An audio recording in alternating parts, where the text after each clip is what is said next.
Hi everyone, and welcome to this interview with our Man of the Philippines UAE. So we have Brian, Rudolph, Samson, and with me this evening is our good friend Raf Agusar, who's also a TV host in UAE.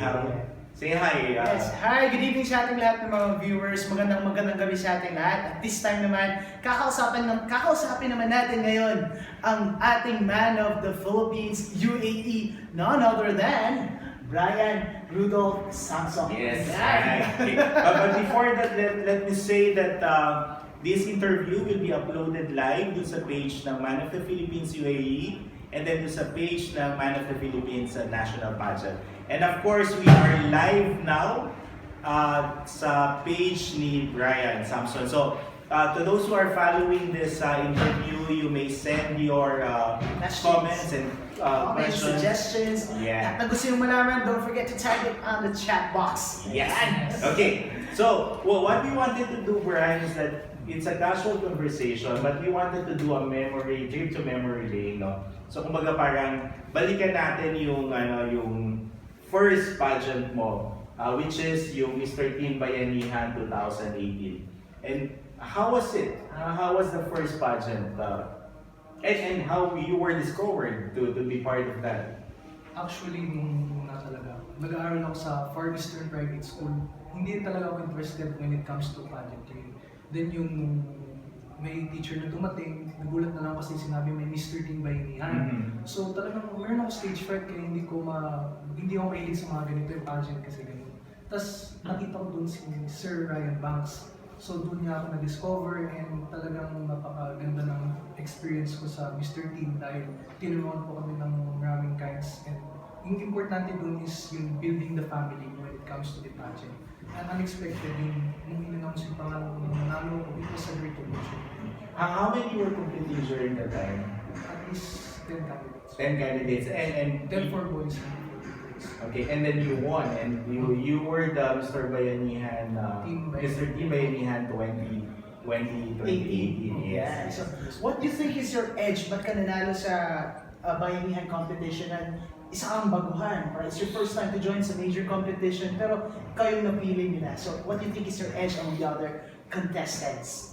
Of course, all of us candidates have the equality when it comes to our the advantages. Ang edge ko kung masasabi ko is always believe in yourself with confidence kasi wala naman talaga din yan sa having like disbelief sa sarili mo. Of course, sila yung ibang candidates, meron silang mga edge, experience, pero ginamit ko talaga yung best or yung tinatawag ng X factor. Yun talaga. Ayan, so talagang nagbunga ang pag-effort mo, giving your best to that competition. And then, of course, move forward after nun, then you participated and you were one of the contestants sa Man of the Philippines UAE. And then you were also proclaimed as the winner of the Man of the Philippines UAE. How was it compared to Mr. Teen Bayanihan?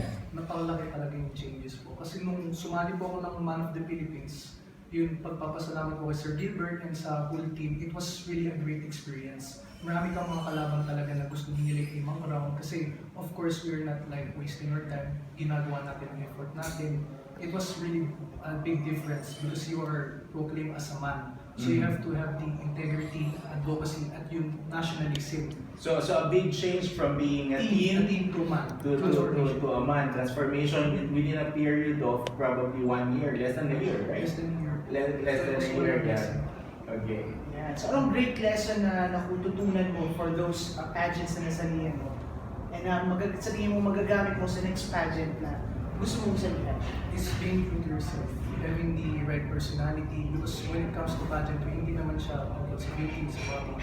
Of course, kailangan may attitude kayo, maayos na attitude. So, you can communicate with different kinds of people, and at the same time, sasabi naman ako, gusto ko mag-inspire ng tao na yung pageant hindi lang, it's a platform where you can fulfill your advocacy. During that competition, were you expecting to win or no? Actually, I was expecting, but of course, lahat ng candidates, meron silang talagang mga edge, like what you said earlier.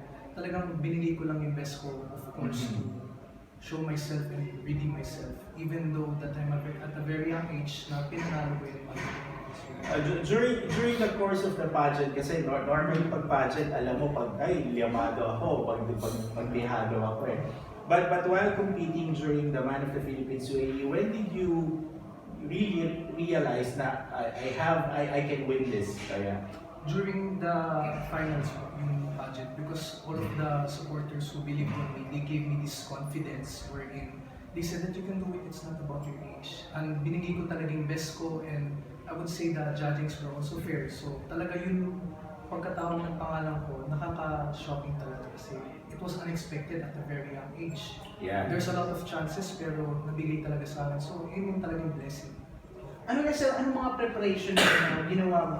Seeing the halos lahat mga kalaban mo, batikan sa competition. So, anong mga preparation ang ginawa mo before the competition? Of course, yung una yung workout, talagang kailangan maghabol. Kasi many people were also criticizing me, wherein I turned it into an inspiration and motivation.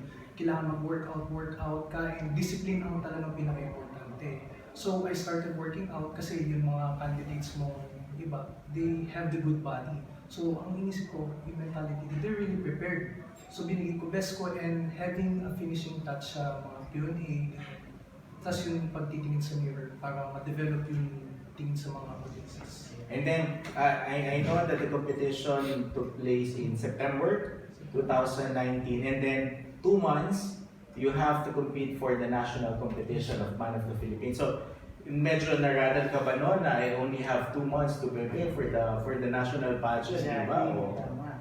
To be honest, talagang meron po ako talagang nervousness that time because it was my first national pageant. Talagang big stage from the tanghalang Pasigueño, narinig ko yun. So talagang maraming preparation and it was really lacking that time kasi ibang candidates talaga, they already have the bread and butter mentality. So ako talaga, ginawa ko yung best ko, kulang sa katawan, pero I still prove myself that no matter what results, ito na yung ginawa ko best ko. Yeah, I think it proved that he really did his best because he won as the man of community.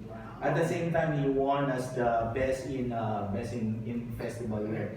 But to your point, I also would like to ask. So you prepared for the national pageant, but ano ang difference ng pageant dito sa UAE or local pageant pagdating mo nung national pageant na? Very big po talaga. Yung national pageant, it was really extraordinary sa experience ko. Ang dami mo matututunan. But nabitin talaga ako kasi 1 week lang siya. I was expecting a lot of bonding. Kasi ang habol ko that time was experience. It's not about winning. Basta represent yung community, it's already a win situation. Speaking of natututunan, ano yung best na natutunan mo during that competition dun sa Pilipinas? Na sa tingin mo, ito talaga magagamit itong learning na for the future. Discipline. Discipline talaga. Kailangan if you are growing up in a stage, being a man, you have to prioritize yourself and understand that whatever consequences you have to be prepared for it. And at the same time, yung mga candidates ko na iba, ginawa ko sila as an inspiration to move further in life and to just accept what matter or what stakes is in life.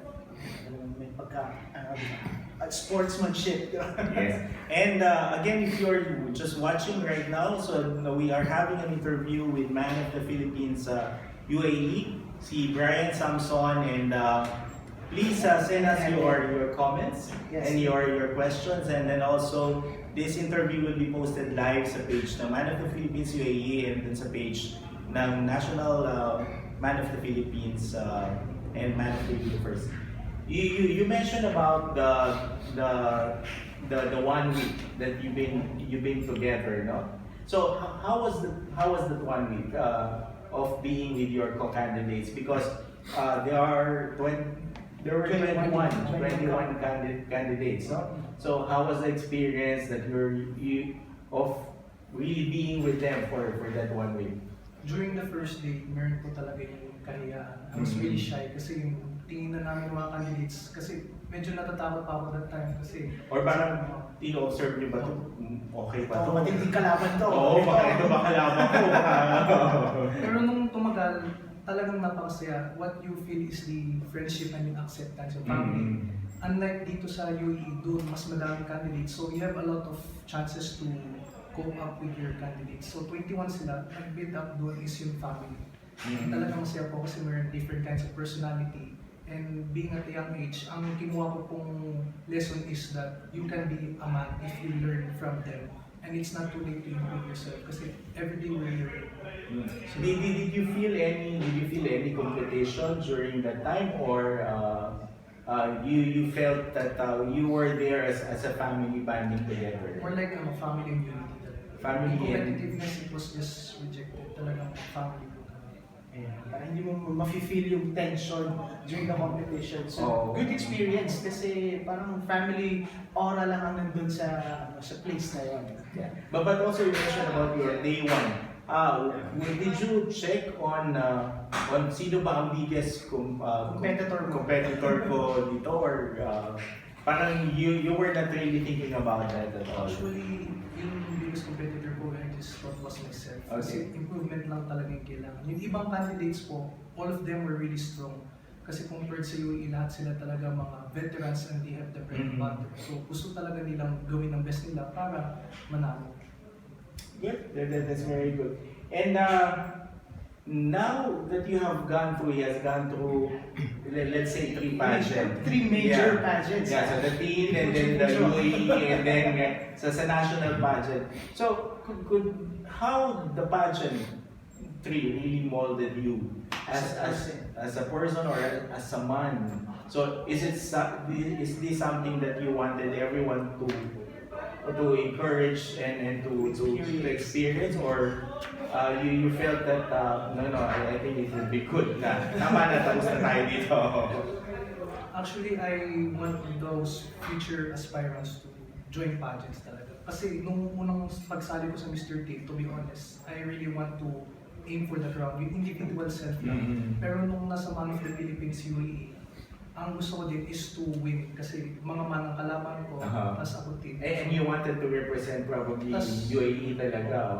Tas nung nasa Pilipinas, doon na nagbagong mentality ko. Like, kahit matalo ko, what really matters is i-represent yung community mo. Kasi kahit hindi ko po nakuha yung pinaka-goal, ang dami pa rin nagsasabi, congrats, you did your best, nakaka-heartwarming. And at the same time, you prove yourself, hindi lang sa organization, but the whole people who believe in you. And it was really the experience na pinaka-importante. So now I think definition mo ngayon ng what is your definition of being a winner? Being a winner is having discipline. A disciplined winner is always looking back to his beginning and being humble. Yeah, that's very good answer. Very good. Para tayo nasa Q&A. Yeah. And also, sino ba naging inspiration mo sa pagsali mo nito sa competition? You have 2 major crowns na. So, who do you think is your inspiration na mag-move forward sa laban na to? First and foremost is God, my parents, and my school paths by university. I want to mention them, and my families and supporters po.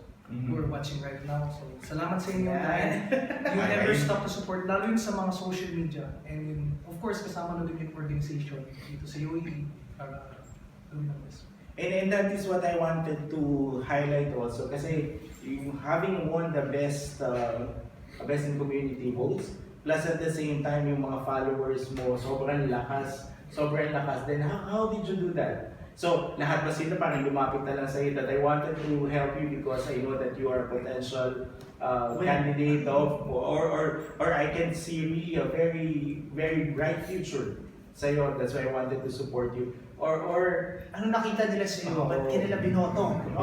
Kasi 50-50. Mostly 50 I started my campaign on voting, tapos yung 50% na iba is yung talagang tao na willing tumulong sa amin. And they said that you have a bright future, you're still young, no matter if you win or lose, you can just continue. Ganun talaga.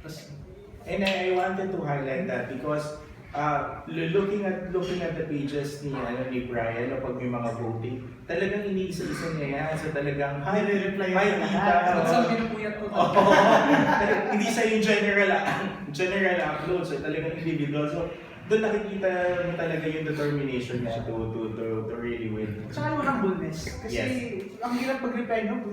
Lahat ng nagko-comment. Everyday po. Everyday talaga. Very humble. And lesson actually in terms of at the age of 18, do you think it is an advantage to compete in a national pageant at an early age, or do you think that it's a disadvantage to do that? It is an advantage po because now in our society nowadays, nagta-transform yung mga bata. And joining national pageants, at least na-inspire mo yung mga bata din na gusto sumali. Sabihin nila, ay pwede pala sumali kasi 18 nila na ako. Ganun po yung ginagawa ko para gawing instrument ang sarili ko to aspire those future aspirants na gusto sumali sa pageant.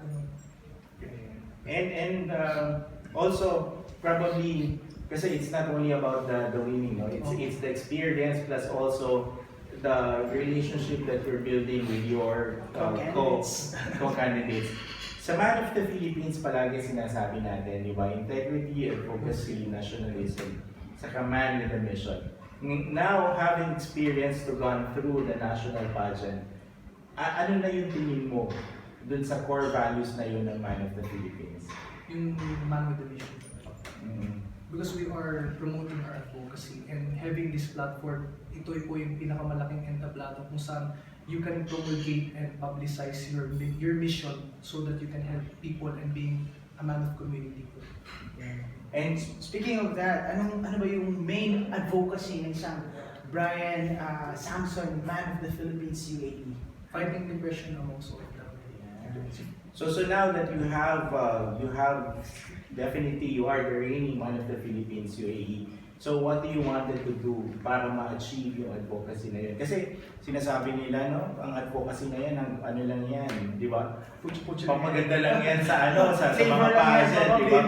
Pero what the steps that you wanted to take to make sure that it really becomes a reality? Yung ginawa ko nung bago din pageant, yung Alpha Media Productions, they gave us a touch kung saan we visited OWA. So it came to my mind na makakatulong ito sa advocacy ko. Yung misinterpretation ng mga tao is dahil yung advocacy, nagpa-add lang siya ng enhancement or flavor sa pageants. But it's really wrong kasi this advocacy can be used also to reality. And at the same time, you can help people and they can see that pageant is a great instrument for you to become a person na pwede magtulong talaga sa buhay nila. At kasi minsan may mga tao na may problema sa kanilang buhay. At least nagagawan mo ng solusyon para iangat ang situation nila. And I know that you have your future plans next year para dito sa mga some of the distressed OFWs, right? Ano pa ba pwede abangan natin mga supporters and viewers sa isang Man of the Philippines UAE this coming sa future or this coming months? Ano bang abangan nila para sa'yo? So, ang masasabi ko sa mga supporters ko is, for now, I'm going to focus on my profession, which is study. Kasi yun yung talagang pinaka-importante. But I will always keep on touch sa Man of the Philippines UAE as being the reigning king. Gusto ko po i-prove ang sarili ko na hindi porket na nanalo ka, you have to stop your plans. Yes. Kailangan you still cooperate and keep in touch with those people. Sure. So now that the first part of the interview, the second part is the fast talk, no? So bago simulan, pasalamatan muna natin lahat natin mga viewers and supporters. Thank you for watching us, thank you for being with us. And if you have questions, please don't hesitate to type that on the question box. Or chat box. Chat box, yeah. Yeah. Okay, so you're ready? Yes. Okay, so first question is that mahal mo o mahal ka? Mahal ko. Nang iiwan o iniiwanan? Naiiwan. May naiwanan ka na ba? Bata pa siya, honest pa. Honest pa ito. Crown o career? Or crown or studies? Studies. Studies. Yesterday or book. Prioritize. Mahirapan akong... Yeah. Yesterday or tomorrow? Tomorrow. Babalikan o binabalikan? Binabalik. Binabalikan. So, Kasi may iniwanan ka, may babalikan. Next one, boxer shorts or briefs? Boxer shorts. Ano ba yan? bago matulog or napagising ba yan? Okay. Kiss or lick? Kiss.